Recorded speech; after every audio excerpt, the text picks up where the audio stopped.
Evie bekerja sebagai pengawal keselamatan di sebuah sekolah menengah lama yang terletak di Kapit. Sekolah itu memang sunyi bila tibanya waktu malam dan dikelilingi pokok besar dan hutan nipis yang sentiasa diselubungi kabus dan mengelilingi kawasan sekolah itu. Evie dia memang sudah biasalah dengan shift malam. Tapi pada malam itu bagi dia memang terasa sangat berbeza. Sekitar jam 2 pagi, Evie pergi ke tandas pelajar di blok belakang sekolah. Dengan keadaan lampu Kalimantan yang berkelip-kelip dan suasana sunyi sampai bunyi titisan air pun boleh kedengaran. Dan ketika dia sedang membasuh tangan, tiba-tiba udara menjadi begitu sejuk sehingga mencucuk tulang dia. Kemudian dia terdengar ketawa. Ketawa perempuan yang begitu nyaring, melengking dan ianya menghilai.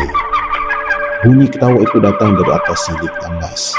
Mendengarnya itu, Evie jadi kaku. Jantungnya terus berdegup laju. Dan ketawa itu semakin kuat seolah-olah bergerak mengikuti langkahnya. Tanpa fikir panjang, Evie terus lari keluar dari tandas sambil membaca ayat suci dari Alkitab yang dia hafal. Dan setiap langkah dia berlangkah terasa sangat berat.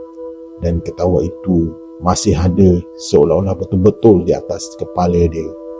Seolah-olah makhluk itu sedang terbang rendah mengejar dia sambil ketawa tanpa berhenti.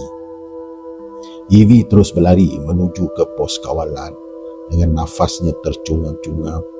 Air matanya mengalir tanpa dia sedar. Dan sebaik sahaja dia melangkah masuk ke pos dan menutup pintu, ketawa itu tiba-tiba hilang. Dia lenyap begitu sahaja. Rakan sekaliannya terkejut melihat keadaan Evie dengan mukanya yang pucat. Tangannya menggigil, badannya yang basah dengan peluh. Dan bila ditanya, Evie cuma mampu menggelengkan kepala. Dia tak mampu untuk bercakap.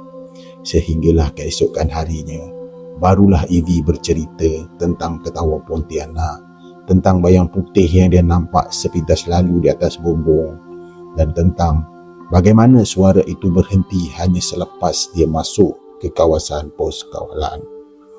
Jadi sejak kejadian itu, Evie tak pernah lagi ke tandas seorang diri pada waktu malam. Dan setiap kali jam menghampiri jam 2 pagi, mesti dia akan teringat satu perkara. Ketawa itu datang dari atas, bukannya datang dari belakang.